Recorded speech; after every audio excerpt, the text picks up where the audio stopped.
How can one reckless message cost you everything? When the court officer handed me divorce papers at my office, I realized my little game had become a nightmare, and my fiancé was the one holding all the cards. The bathroom mirror reflected a woman I barely recognized anymore. 33 years old, insurance claims adjuster, engaged to a wonderful man, stepmother to an 8-year-old girl who called me mum. I should have been happy. I should have been grateful. Instead, I felt invisible. "Marcus, did you even notice I got my hair done yesterday?"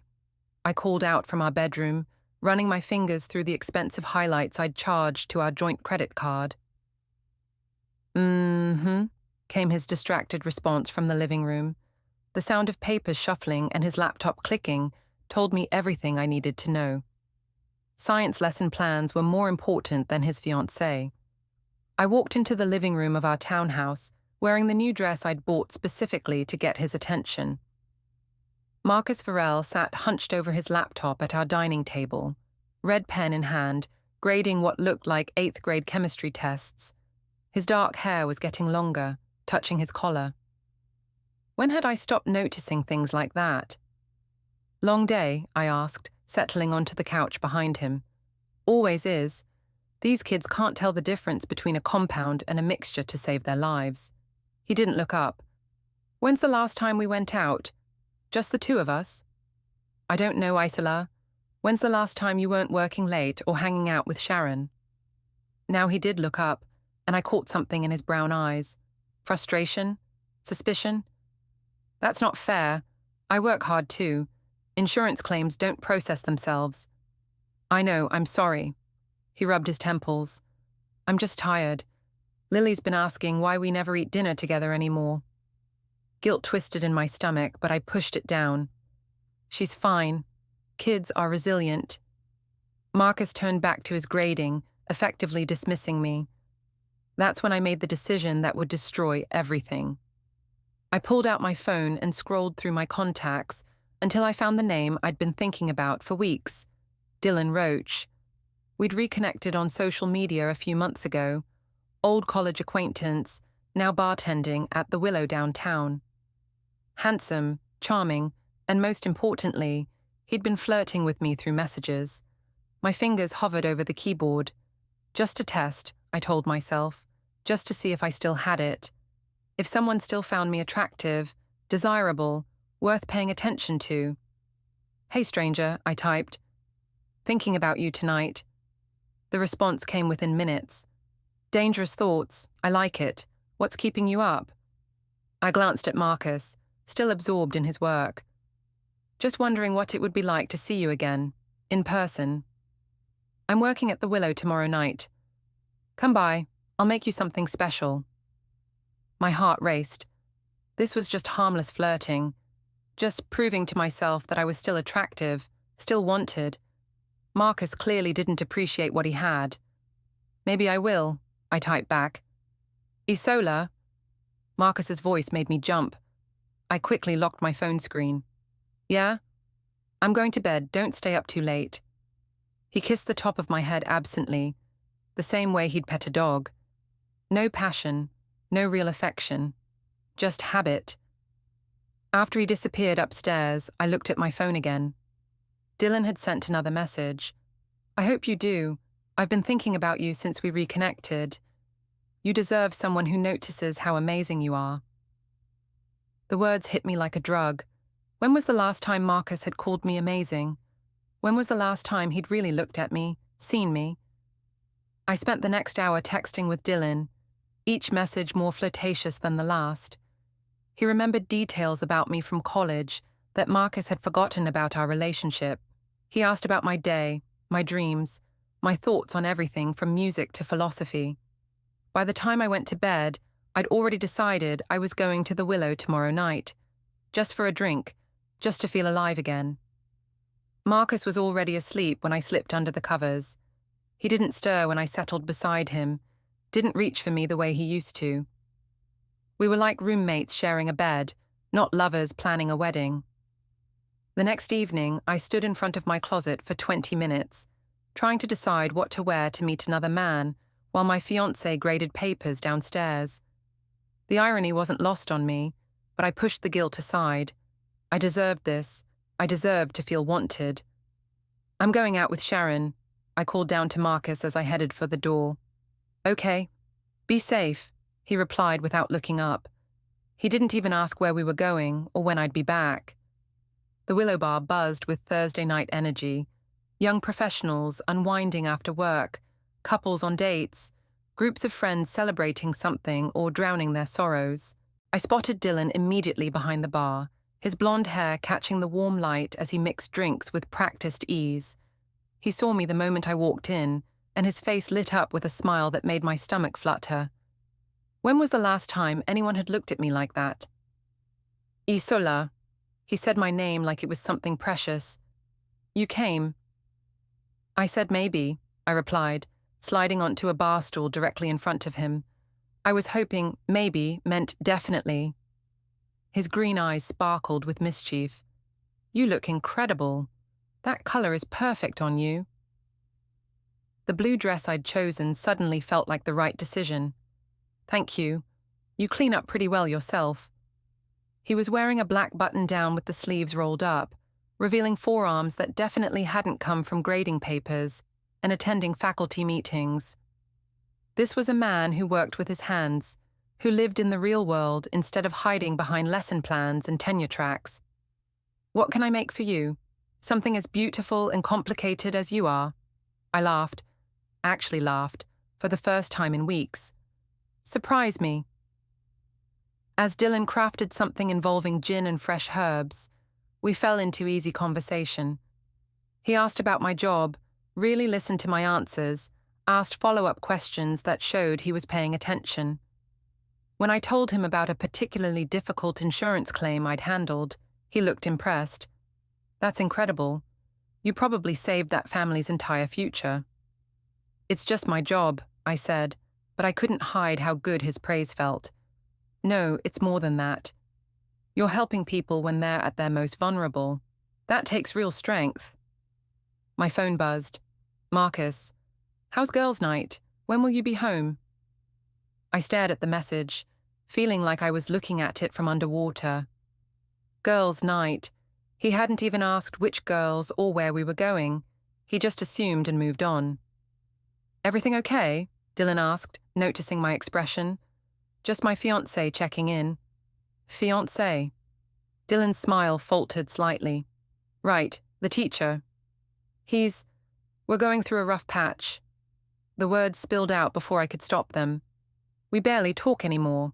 He doesn't see me, doesn't really care what I do or where I go." "His loss," Dylan said softly. "If you were mine, I'd want to know everything about your day. I'd want to hear every thought in that beautiful head." I felt tears prick my eyes.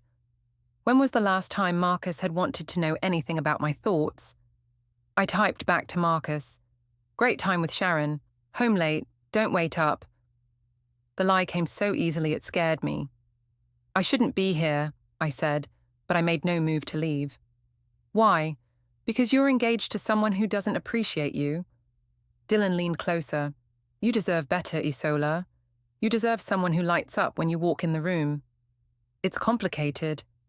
"It doesn't have to be." We talked for 2 more hours. Dylan told me about his dreams of opening his own restaurant, his travels through Europe after college, his philosophy on life and love. He was everything Marcus wasn't: spontaneous, passionate, present. When he walked me to my car, the night air felt electric. "I want to see you again," he said. "Soon." "Dylan. Just as friends. Just to talk. You're the most interesting person I've met in years." I knew it was wrong. I knew I was crossing a line. But standing there in the parking lot, feeling more alive than I had in months, I couldn't bring myself to care. "Tomorrow night?" "I'll be here." I drove home in a daze, Dylan's words echoing in my head. The house was dark when I arrived. Marcus had gone to bed without waiting for me, just as I'd told him to. But somehow that felt like another rejection, another sign that he didn't really care. I deleted the text thread with Dylan before going upstairs. but I couldn't delete the way he'd made me feel. For the first time in months, I felt beautiful, interesting, worth someone's time and attention. Marcus was asleep, snoring softly. I slipped into bed beside him and closed my eyes, but sleep wouldn't come. Instead, I replayed every moment of the evening, every compliment, every look that had made my heart race. This was just harmless fun, I told myself. Just a reminder that I was still attractive, still desirable. Marcus would never know, and it wasn't like anything physical had happened. But even as I rationalized it, I knew I was lying to myself. This wasn't harmless. This was the beginning of something that could destroy everything I'd built with Marcus. I just didn't care enough to stop. The next few weeks blurred together in a haze of secret meetings and elaborate lies. I met Dylan 4 more times, each encounter growing more intimate than the last. We hadn't crossed any physical lines yet, but the emotional affair was in full swing. I became an expert at deception. When Marcus asked about my late nights, I blamed overtime at the insurance office. When he questioned the charges on our credit card, I claimed they were work expenses. When he seemed suspicious of my sudden interest in my appearance, I told him he was being paranoid. "You're acting different," he said one morning over breakfast. Lily was upstairs getting ready for school, giving us a rare moment alone. "Different how?" I asked, not looking up from my phone where Dylan had just sent me a good morning message. "I don't know. Distant. Secretive. You're always on your phone, always going out. When's the last time we spent an evening together?" "We spend every evening together. We live in the same house." "That's not what I mean, and you know it." I looked up then, saw the hurt in his brown eyes, and felt a flicker of guilt, but it was quickly overwhelmed by resentment. Maybe if you paid attention to me when I was here, I wouldn't need to find entertainment elsewhere. "What's that supposed to mean?" "Nothing, forget it." I stood up, grabbing my purse. "I'm going to be late for work." "Isola, wait." But I was already out the door, my phone buzzing with another message from Dylan. That weekend was Lily's 9th birthday party. Marcus's family would be there. His mother Deborah, his brother James, various cousins and friends. I'd always gotten along well with Marcus's family, but lately I'd noticed Deborah giving me strange looks. I spent extra time getting ready for the party, choosing a dress that was perhaps a bit too sophisticated for a child's birthday, but made me feel confident and attractive. Dylan had been telling me how beautiful I was for weeks now, and I wanted to feel that power around Marcus's family. "You look nice," Marcus said when I came downstairs, but his tone was flat. "Just nice." He looked at me more carefully, taking in the dress, the makeup, the way I'd styled my hair. "You look beautiful. You always do." But the compliment felt obligatory, like something he thought he should say rather than something he felt. The party was in full swing when Marcus's colleague from school, Jennifer Walsh, pulled him aside. I watched from across the room as she spoke quietly to him, saw his expression change from polite attention to something darker. "Everything okay?" Deborah appeared beside me, following my gaze. "Of course. Why wouldn't it be?" "You tell me." Deborah's voice was cool. "Marcus seems troubled lately." "He's always troubled. Teaching middle school will do that to you." "I don't think it's the teaching that's bothering him." Before I could ask what she meant, Marcus approached us, his jaw tight. "Can I talk to you?" he asked me. "We're at your daughter's birthday party." "Stepdaughter," I corrected automatically, then immediately regretted it when I saw the flash of pain in his eyes. "Right, of course." His voice was bitter. "I forgot you like to make those distinctions clear." Deborah's eyebrows rose. "I think I'll go check on the cake." When we were alone, Marcus stepped closer. "Jennifer saw you at the Willow last week. With a man." My heart stopped, but I forced my expression to remain calm. So, you told me you were working late." "I was. We went for drinks after. It was a client meeting." "A client meeting that involved you laughing and touching some guy's arm for 2 hours?" "You're having me followed now." I'm not having you followed, but apparently I should be, since my fiancé is lying to me about where she spends her evenings. Lower your voice, I hissed, glancing around at the party guests. You're making a scene. I'm making a scene. You're the one sneaking around behind my back. I'm not sneaking around. I'm trying to build my career, which requires networking and client relationships. I'm sorry if that threatens your fragile male ego. The words came out harsher than I'd intended, but I was in full defensive mode now. Attack was always the best defense. Marcus stared at me like he didn't recognize me. Fragile male ego? You heard me. Just because you're content to teach the same lessons year after year doesn't mean the rest of us don't have ambitions. Jesus, Isola, where is this coming from? It's coming from being tired of walking on eggshells around your insecurities. My insecurities? His voice rose slightly, then he caught himself and looked around. You know what? We're not doing this here. At our daughter's birthday party. Stepdaughter, I corrected again, and this time I meant for it to hurt. Marcus's face went white. Without another word, he walked away, leaving me standing alone by the kitchen island. The party continued around us, but I could feel the weight of curious glances. Deborah kept shooting me disapproving looks. James asked Marcus if everything was okay. Even Lily seemed to sense the tension, staying close to her father for the rest of the afternoon. That night, after the guests had gone home and Lily was in bed, Marcus tried again. We need to talk about what's happening between us. Nothing's happening. You're being paranoid. Show me your phone. The request hit me like a slap. Excuse me? Your phone. If there's nothing to hide, show me your phone. Absolutely not. I'm not a child, Marcus. I'm not going to submit to some jealous interrogation. I'm not jealous. I'm concerned. About us. About our relationship. There's nothing wrong with our relationship except your sudden need to control and monitor me. Sudden need? Isola, you've been lying to me for weeks. You're different, distant, secretive. You barely talk to Lily anymore. You act like being here is some kind of burden. Maybe it is. The words hung in the air between us like a bomb that had just detonated. Marcus's face went through a series of expressions: shock, hurt, anger, and finally, something that looked like resignation. I see, he said quietly. Marcus, I didn't mean... No, I think you did. I think that's the first honest thing you've said to me in weeks. He walked upstairs without another word, leaving me alone in the living room with the wreckage of Lily's birthday party around me, and the echo of my own cruelty ringing in my ears. I should have felt guilty. I should have run after him, apologized, confessed everything, and begged for forgiveness. Instead, I texted Dylan, "Can you meet me tonight?" His response was immediate. Always. Everything okay? No, but it will be when I see you.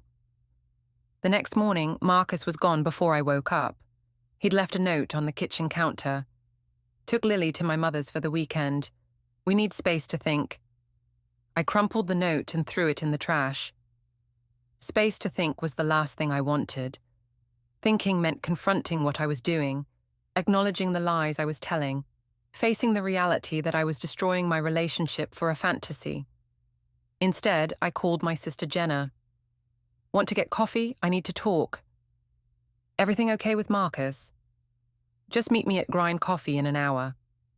Jenna was already there when I arrived, her dark hair pulled back in a messy bun, wearing scrubs from her job at the veterinary clinic. At 29, she was 4 years younger than me, but had always been the more grounded one. You look terrible, she said as I sat down across from her. Thanks. That's exactly what I needed to hear. What's going on? And don't say nothing because you have that look. What look? The same look you had when you were 16 and crashed Dad's car but tried to convince him someone hit you in the parking lot. I ordered a latte and tried to figure out where to start. Marcus and I are having problems. What kind of problems? He's controlling, suspicious. He doesn't trust me. Jenna raised an eyebrow. Why doesn't he trust you? Because he's insecure. He thinks I'm having an affair.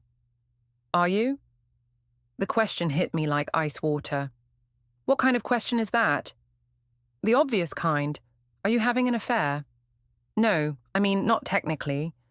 I've been talking to someone, an old friend from college, but nothing's happened. Talking how? Just talking. Meeting for drinks sometimes. Texting. Behind Marcus's back. It's not like that. Isola. Jenna leaned forward. Listen to yourself. You're meeting another man for drinks and hiding it from your fiancé. How is that not exactly like that? Because Marcus doesn't pay attention to me anymore. He doesn't see me, doesn't appreciate me. I'm just the woman who lives in his house and helps raise his daughter. His daughter who adores you. Stepdaughter. Since when do you make that distinction? You've always called her your daughter. I didn't have an answer for that. When had I started pulling away from Lily? When had I started resenting the life I'd built with Marcus? Look, I said, I'm not asking for your approval. I just need someone to listen. I am listening, and what I'm hearing is my sister justifying cheating on a good man. I'm not cheating.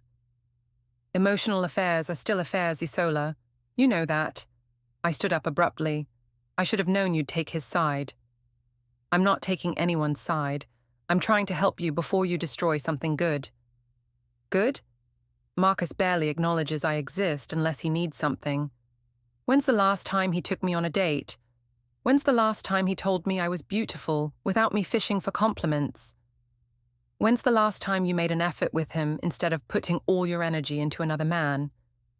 The truth in her words stung, but I pushed it away. I don't have to listen to this. Isola, wait.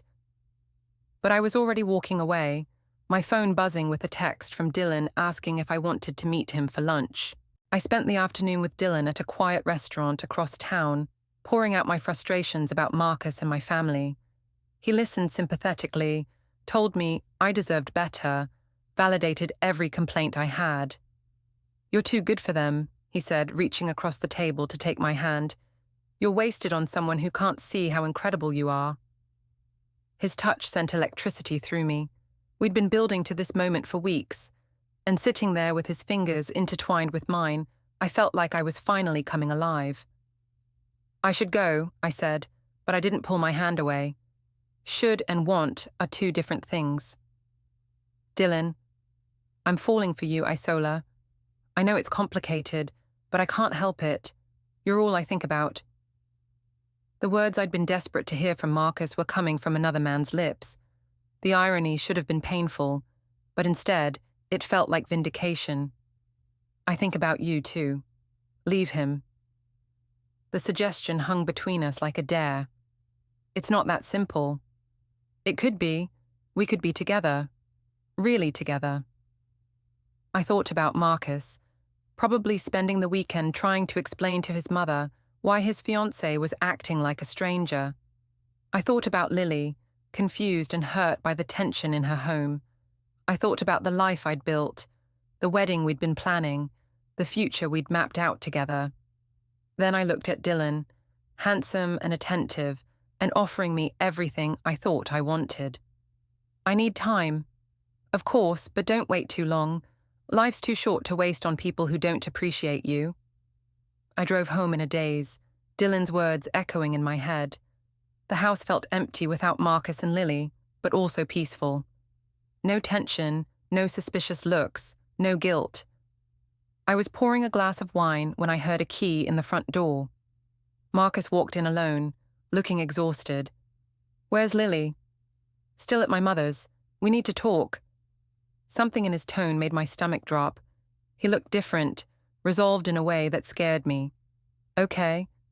I know about Dylan Roach. The wine glass slipped from my hand, shattering on the kitchen floor. What? I know about the bartender. I know about the lies, the secret meetings, all of it. Marcus, I can explain. No. His voice was calm, which was somehow worse than if he'd been yelling. I don't want explanations. I don't want excuses. I want you to pack a bag and stay somewhere else tonight. You're kicking me out. I'm asking you to leave so I can think clearly without being lied to. This is my house too. Is it? Because you've been acting like a guest here for months, like being part of this family is some kind of inconvenience. That's not true, isn't it? When's the last time you helped Lily with homework? When's the last time you asked about my day and actually listened to the answer? When's the last time you acted like you wanted to be here? I opened my mouth to argue, but realized I didn't have answers. I'll be at Jenna's, I said finally. Good, we'll talk tomorrow. Through lawyers if necessary. Lawyers? Marcus, you're being dramatic. Am I? Because from where I'm standing, my fiancé has been having an emotional affair for weeks and lying to my face about it. That doesn't feel dramatic. That feels like betrayal. He walked upstairs without another word, leaving me standing in the kitchen surrounded by broken glass and the ruins of my carefully constructed lies. Jenna wasn't home when I showed up at her apartment with a hastily packed overnight bag. I sat in my car in her parking lot for an hour, calling Dylan, needing to hear his voice, needing someone to tell me this wasn't my fault. He threw me out, I said when he answered. What happened? He knows. About us. About everything. I'm sorry, baby, but maybe this is for the best. Maybe this is the universe telling you it's time to move on. Baby. He'd never called me that before. The endearment should have comforted me, but instead it felt presumptuous, like he was claiming territory that wasn't his. I don't know what to do. Come stay with me tonight. We'll figure it out together. Dylan, I can't. That would just make everything worse. How could it be worse? He already knows. You're already out of the house. What's the point of pretending now? There was logic in his words, but something felt wrong. This wasn't how I'd imagined this conversation going. Where was the man who'd been telling me for weeks that I deserved better? Where was the passion, the romance, the grand gestures? I just need time to think. Of course. But Isola, don't let him manipulate you into feeling guilty. You didn't do anything wrong. You just followed your heart. After we hung up, I sat in the dark parking lot, wondering when following my heart had started feeling so much like losing my way. Jenna finally came home around 10, looking surprised to see me sitting on her doorstep. Let me guess. Marcus found out about your friend. Can I stay here tonight? She sighed and unlocked the door. Of course, but we're going to talk about this. I don't want to talk. I want to sleep and pretend this day never happened. Too bad. You made your choices. Now you get to live with the consequences. Some sister you are. I'm being exactly the sister you need right now, even if it's not the sister you want. We stayed up until 2 a.m, Jenna alternately lecturing me and comforting me while I cried and raged and tried to make sense of how everything had fallen apart so quickly. He's being unreasonable, I said for the dozenth time. It's not like I slept with Dylan. Emotional affairs can be just as damaging as physical ones, sometimes more so. Since when did you become a relationship expert?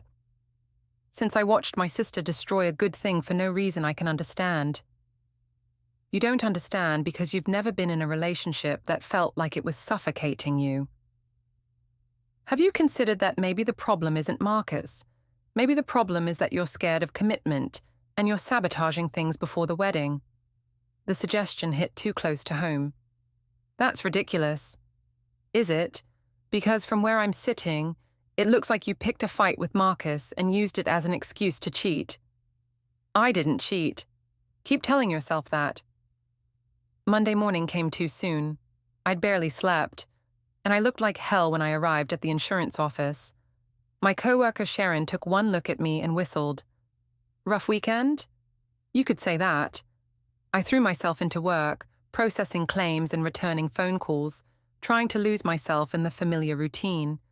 But every time my phone buzzed, I jumped, hoping it was Marcus saying he wanted to work things out, and dreading that it might be Dylan asking when I was coming to see him. Around noon, the office receptionist approached my desk, looking uncomfortable. Isola, there's someone here to see you. I looked up to see a man in a suit standing by the front desk, holding an official-looking envelope. Isola Virel? Yes? You've been served.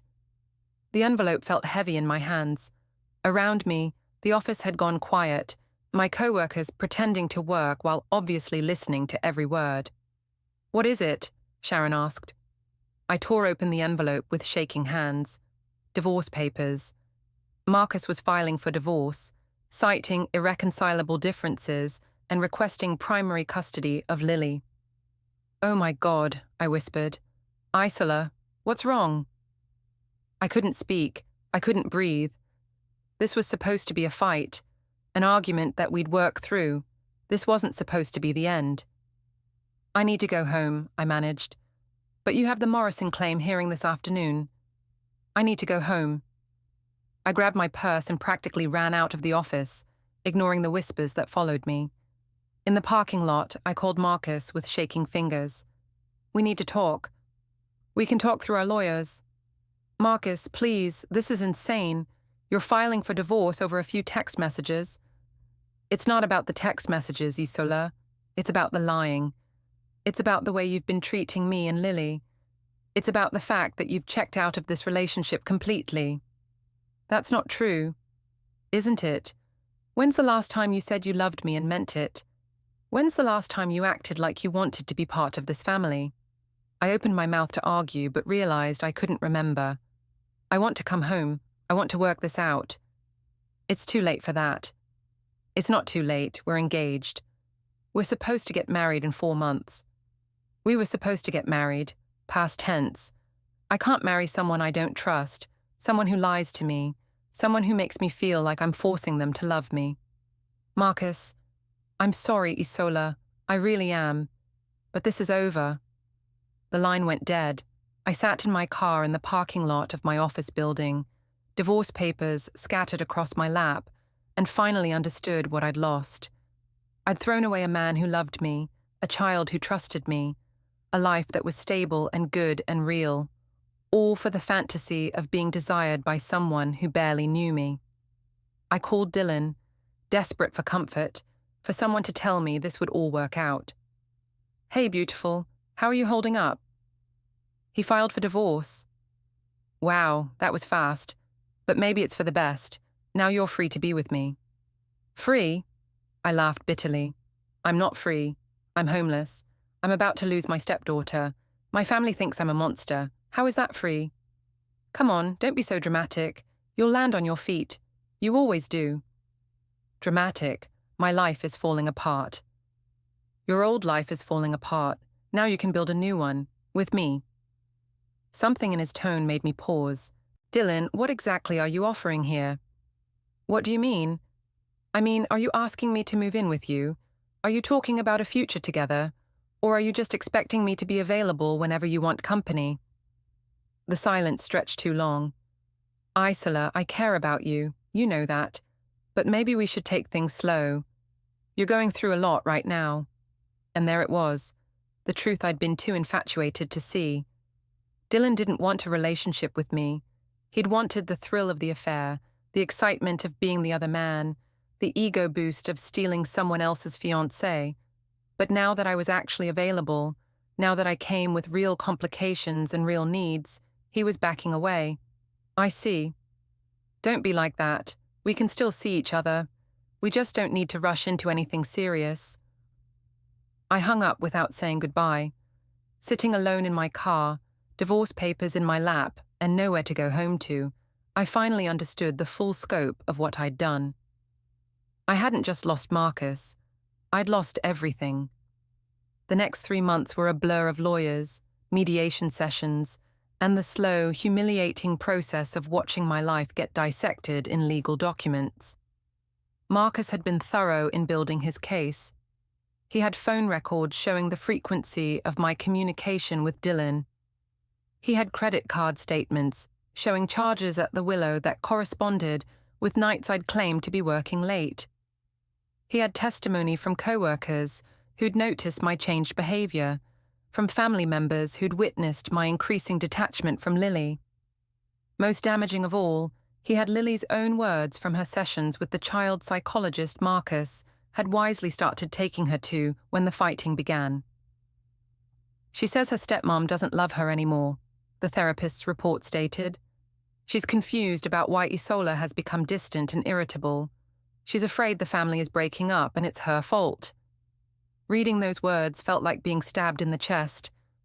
I'd been so focused on my own needs, my own feelings of being unappreciated, that I'd completely failed to consider how my behavior was affecting an 8-year-old girl who'd already lost her biological mother to cancer. My lawyer, a sharp woman named Patricia Henley, laid out the reality in stark terms. Your husband has a strong case for primary custody. The evidence of the affair, combined with witness testimony about your withdrawal from parenting responsibilities, doesn't paint a favorable picture. It wasn't a physical affair. That distinction matters less than you think it does. What matters is that you prioritized another relationship over your family, and you lied repeatedly to cover it up. So what are my options?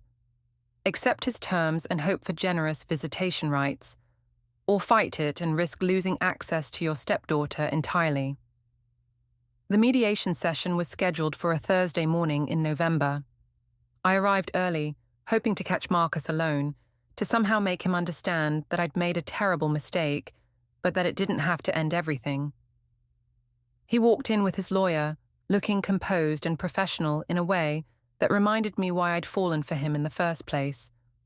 Marcus had always been steady, reliable, the kind of man who thought things through before acting. I'd mistaken that steadiness for complacency, but now I could see it for what it really was: strength. "Marcus, can we talk? Just for a minute?" He glanced at his lawyer, who nodded. 5 minutes. We stepped into the hallway, and for a moment we just looked at each other. He'd lost weight, I noticed. There were lines around his eyes that hadn't been there before. "You look tired," I said. "I am tired. This whole situation is exhausting." "It doesn't have to be. We could call this off, go to counseling, work things out." "Isola." His voice was gentle but firm. "It's over. You know it's over. But we were good together. We were happy." "We were. For a while.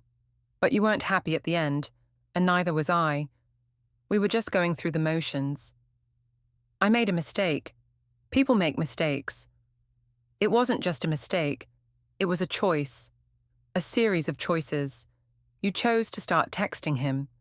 You chose to meet him. You chose to lie to me about it. You chose to prioritize your relationship with him over your relationship with me and Lily. I was confused. I felt invisible. So you decided to make me feel invisible instead. Do you have any idea what it was like, knowing my fiancé was sneaking around behind my back, wondering what I'd done wrong, why I wasn't enough for you?" The pain in his voice broke something inside me. "Marcus, I'm so sorry." "I know you are. But sorry doesn't fix this.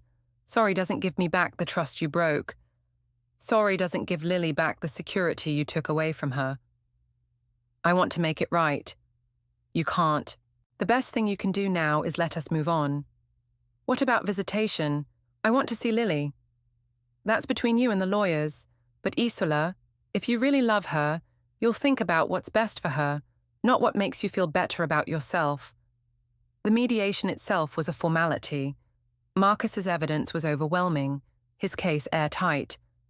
I sat there listening to my own actions, recounted in clinical legal language, seeing myself through the eyes of the law, and barely recognized the person being described. The woman in those documents was selfish, manipulative, dishonest. She'd prioritized her own desires over the needs of her family. She'd emotionally abandoned a child who'd already suffered enough loss. That woman was me.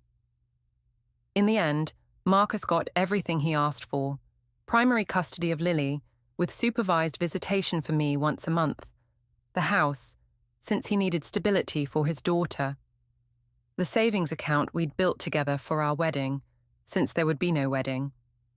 I got my freedom, which I'd thought I wanted, and the bitter knowledge of what that freedom had cost me. The final hearing was on a cold December morning.